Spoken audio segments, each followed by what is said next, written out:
If you ever study the book of Revelation, you'll understand there is no way God will take pleasure in keeping his church. You see that, look, the church, the only festival on the Hebrew calendar that is directly connected to another one is first fruits and Feast of Pentecost.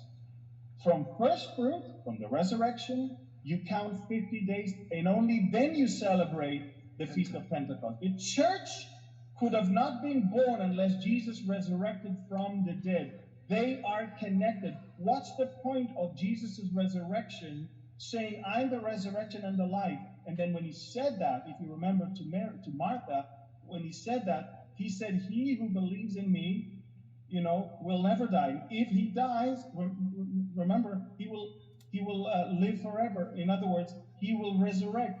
We that are alive and well right now will be caught up in the air to meet Jesus in the cloud. And the dead in Christ will rise up first, and we will join them. In other words, this is what we are going to experience, not a 7-year horrible tribulation that will wipe out billions of people. Yep. In fact, for those of you who are not aware, it's a very important thing that he just brought up. The book of Daniel chapter 9 makes it very clear that the last 7 years that Israel owes to God and God owes to Israel is the last 7 years, and that is why there's a 7-year tribulation period. Daniel chapter 9 tells you why it's 7 years concerning his people and his holy city, Jerusalem. It has nothing to do with the church. Some of you have come from denominational backgrounds that teach that the church goes through the tribulation period. That is theologically impossible, because the 7 years is owed to God by Israel.